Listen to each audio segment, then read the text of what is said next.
Hello mga ka-Rodi Recap, sa pagkakataong ito ay itatalakay natin ang movie tungkol sa isang college student na nagkaroon ng Death Note. At kung mahilig ka sa ganitong uri ng content ay i-like muna ang video nato at don't forget to subscribe. So without further ado, let's get started. Sa Tokyo, hinahabol ng mga pulis ang isang kriminal na ang mga wanted poster ay nasa buong lugar. Nakarating ang lalaki sa isang masikip na kalye at kinuha ang isang random na babae bilang hostage, na nagbabanta na babarilan siya. Sa sandaling iyon ang kanyang dibdib ay nagsimulang sumakit at siya ay bumagsak sa lupa, kung saan siya ay mabilis na namatay sa atake sa puso. Kinabukasan, ang Deputy Director ng Foreign Affairs ay lumabas sa kanyang opisina para lang mapalibutan ng isang grupo ng mga reporter. Bago niya masabi ang mga ito, natumba din siya at namatay sa atake sa puso. Sa malapit, inakusahan ng isang kongresista kung ilalabas ang pagpatay dahil sa kakulangan ng ebidensya, ngunit namatay siya sa atake sa puso habang napapalibutan din siya ng mga mamamahayag. Sa paglipas ng mga araw, mas maraming kriminal ang nagsimulang biglang mamatay sa mga atake sa puso sa buong lungsod, maging sa loob ng kanilang mga selda. Dahil napagtanto ng pulisya at media na hindi ito maaaring nagkataon, lahat ay nagsimulang magsalita tungkol sa taong nasa likod nito at tinawag siyang Kira, na kung saan ay ang pagbigkas sa Hapon ng salitang, killer. Ang ilang mga tao ay pabor sa ginagawa ni Kira dahil ang krimen ay bumababa habang ang iba ay nag-iisip na walang tao ang may karapatang gumanap na Diyos ng ganoon. Ang ilang mga grupo ng relihiyon ay talagang naniniwala na ang Diyos ang nasa likod nito, sa wakas ay naghatol ng paghatol laban sa mga makasalanan. Isang gabi, ibinalita ng isang newscast na ang isang lalaki ay pumasok sa isang financial company at hinahawakan ang mga empleyado na bihag.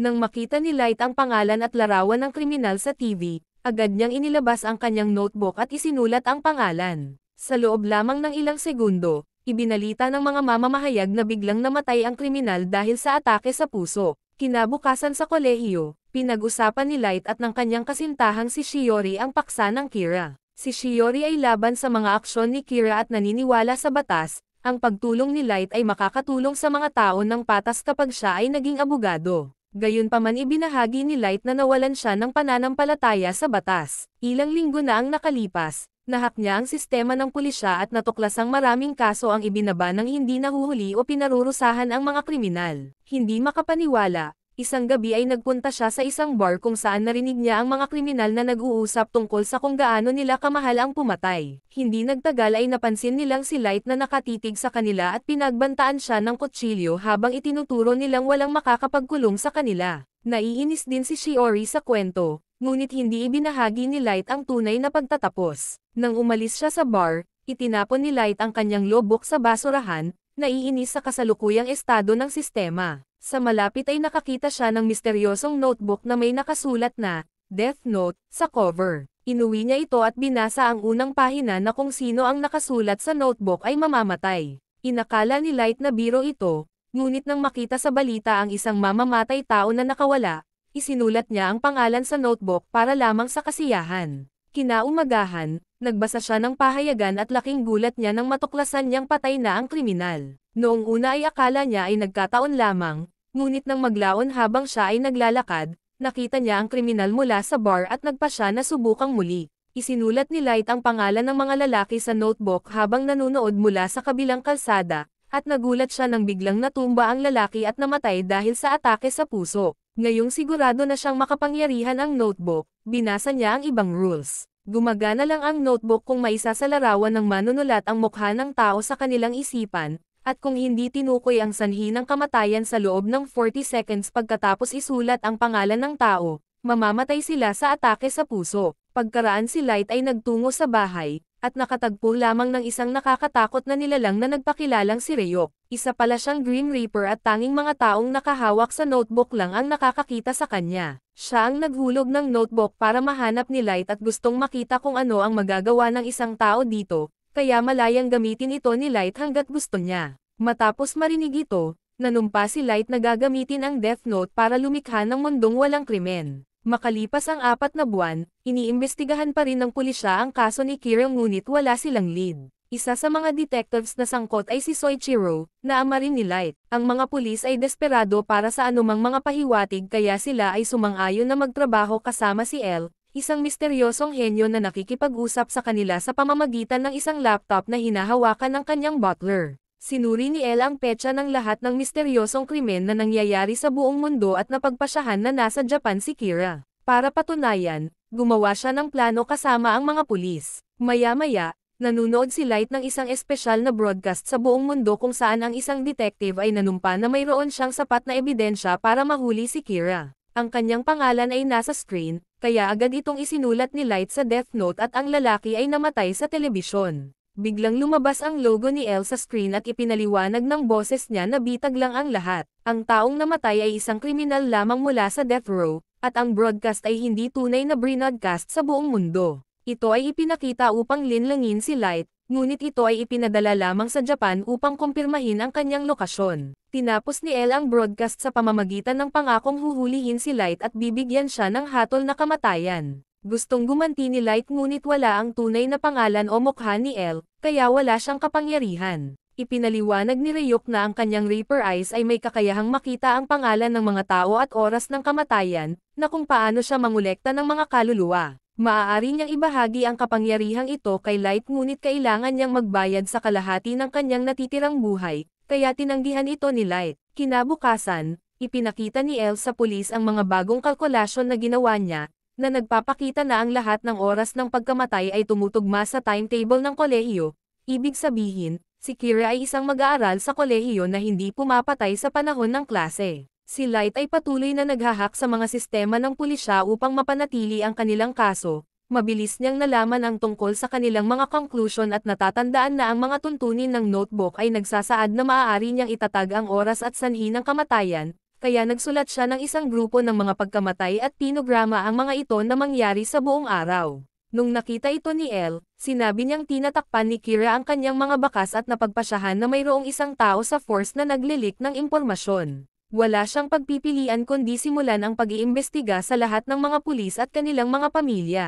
Makalipas ang ilang araw, naglalakad si Light kasama si Ryuk at napansin niyang may sumusunod sa kanya. Sinabi ni Ryuk na ang parehong tao ay sumusunod kay Light sa loob ng 2 araw, hindi siya nagsalita ng anuman dahil dapat siyang manatiling neutral. Maya-maya, sumakay si Light at Shiori sa bus at umupo sa likuran nila ang lalaki. Agad siyang hinarap ni Light, ngunit ang lalaki ay nagkunwaring walang alam. Sa sandaling iyon isang baliw na lalaki ang sumakay sa bus at kinuha ang pasaherong hostage. Kinilala siya ni Light bilang isang wanted na kriminal na nakatakas kamakailan mula sa bilangguan at gusto niyang tumulong, kaya isinulat niya sa isang papel na haharapin niya siya.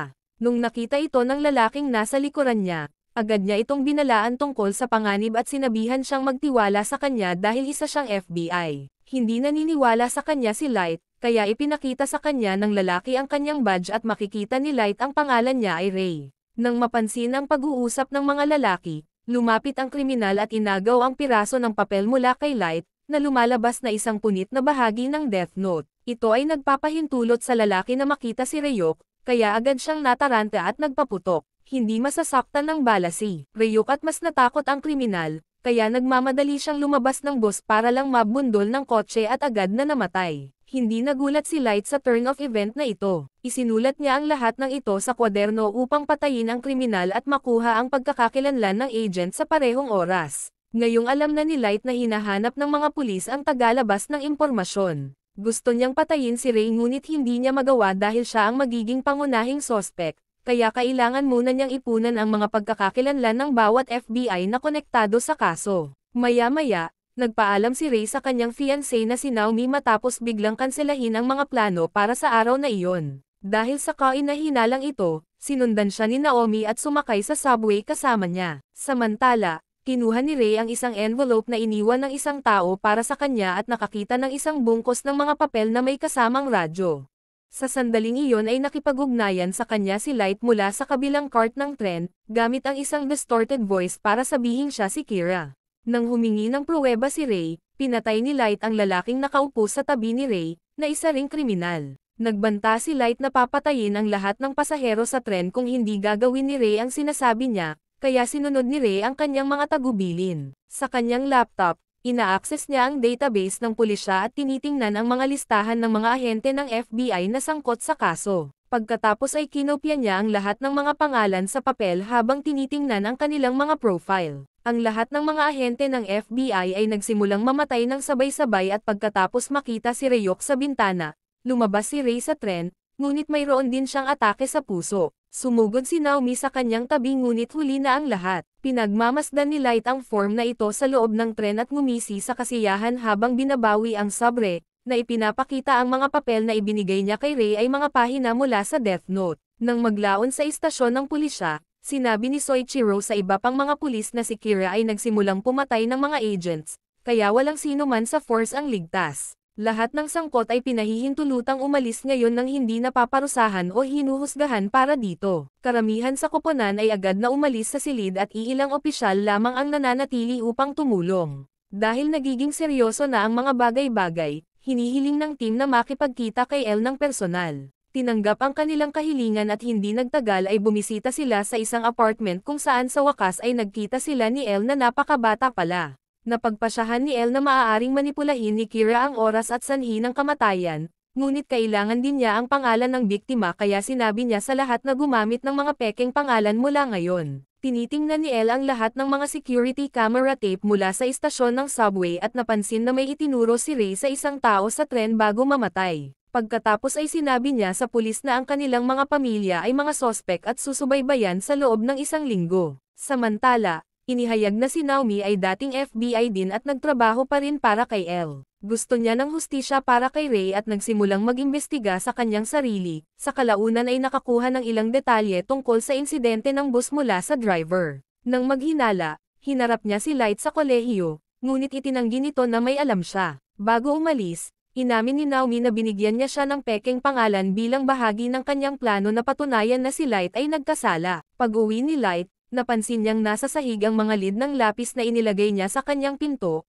ibig sabihin ay may tao sa kanyang kwarto. Pumasok siya sa loob at ginagawa ang kanyang takdang aralin habang hindi pinapansin si Ryuk, na lalong naiinis. Mamaya nung lumabas si Light para mamasyal, ipinaliwanag niya kay Ryuk na malamang nabug ang kwarto niya. Tama ang kanyang teorya. At ngayon ay binabantayan ni El at ng mga pulis ang kanyang silid 24/7. Sa mga unang araw, walang nangyayari. Sa kalaunan ay isang kriminal ang gumagawa sa mahiwagang mga pangyayari at iniisip ni Soichiro na sapat na itong patunay, ngunit sinabi ni El na maaaring manipulahin ni Kira ang oras ng kamatayan kaya kailangan nilang maghintay para sa kamatayan ng kamakailang nahuling kriminal. Pagkalipas ng ilang araw, pumunta si Light sa kanyang silid pagkatapos ng hapunan na may dalang bag ng chips, na kinakain niya habang nag-aaral. Sa sandaling iyon ang newscast ay nagbalita tungkol sa isang kaso na kinasasangkutan ng isang bagong kriminal, na sa lalong madaling panahon ay namatay sa atake sa puso. Natuwa si Soichiro na makita ito dahil pinatutunayan nitong inosente ang kanyang anak, at walang choice si El kundi hayaan silang tanggalin ang mga kamera kahit na naghihinala pa rin siya. Kinabukasan, kinumpirma ni Ryuk na wala ng anumang bug na natitira at ipinaliwanag ni Light kung paano niya ito ginawa.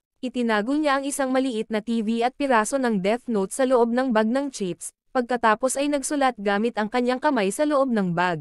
Maya-maya, tinawagan ni Naomi si El para sabihin sa kanya na ibibigay niya ang ebidensyang kailangan nila. Samantala, pumunta si Light sa isang art gallery para sa date nila ni Shiori, para lang matuklasan na kinuha siya ni Naomi na hostage. Isang galit na Naomi ang nagsabi kay Light na umamin, ngunit patuloy niyang itinatanggi na siya si Kira at nagmamakaawa para sa buhay ni Shiori. Dahil sa pagiging desperado, ibinunyag ni Naomi ang kanyang tunay na pangalan para makita kung papatayin siya nito at kumuha si Light ng panulat habang pinapanood ni El ang lahat sa pamamagitan ng mga security camera. Sa sandaling iyon, dumating ang pulis at si Naomi ay na-distract na nagbibigay kay Shiori ng pagkakataon na palayain ang sarili at tumakbo patungo kay Light. Natarante si Naomi at itinutok ang kanyang baril. Aksidenteng nabaril si Shiori sa halip na si Light. Tumakbo siya sa tabi niya at hinalikan siya ni Shiori bago mamatay. Nakonsensya, nagpa siya si Naomi na gamitin ang kanyang baril para barilin ang sarili at muling makasama si Ray. Pagkatapos ay nagtanong si Ryuk kay Light tungkol kay Shiori, para lang mapansin na hindi nalungkot si Light at lahat ay acting lang. Ito pala ay bahagi ng plano niyang linisin ang kanyang pangalan. Natuklasan niya ang pangalan ni Naomi sa pamamagitan ng pagsisiyasat sa pakikipag-ugnayan ni Ray at paghahanap sa simbahan kung saan may reserbasyon ang mag-asawa. Ang ginawa niya sa kanya na gawin ang lahat ng mga bagay na ginawa niya kanina, kabilang ang pagbaril ng baril ng random at ang pagbaril sa sarili. Isinulat din niya na malapit lang si Shiori at papatayin ng isang putok ng baril sa parehong oras, at dahil halos walang sino man sa Japan ang nagdadala ng baril, natural na nauugnay sa Death Note ang mga pagkamatay. Kahit ang Grim Reaper na tulad ni Ryuk ay naiinis sa lamig ni Light. Nang malinis na ang kanyang pangalan, nagkunwaring galit na galit si Light at gustong mahuli ang kriminal sa likod ng pagkamatay ni Shiori. Dahil nakatulong si Light sa Force dati, sumang-ayon si Soichiro na tumulong din siya sa kasong ito. Pagkatapos ay ipinakilala si Light kay L, na sumalubong sa kanya habang kumakain ng parehong bag ng chips na ginamit ni Light para sa kanyang plano. Samantala, isang celebrity na nagngangalang Misa ang tumakas sa isang baliw na katrabaho na gusto niya ang lahat para sa kanyang sarili. Biglang namatay ang lalaki dahil sa atake sa puso at nakita ni Misa ang isang Death Note sa lupa. Siguraduhing mag-subscribe at i-on ang notification bell para makapanood ka ng mga ganitong video. Salamat sa panonood.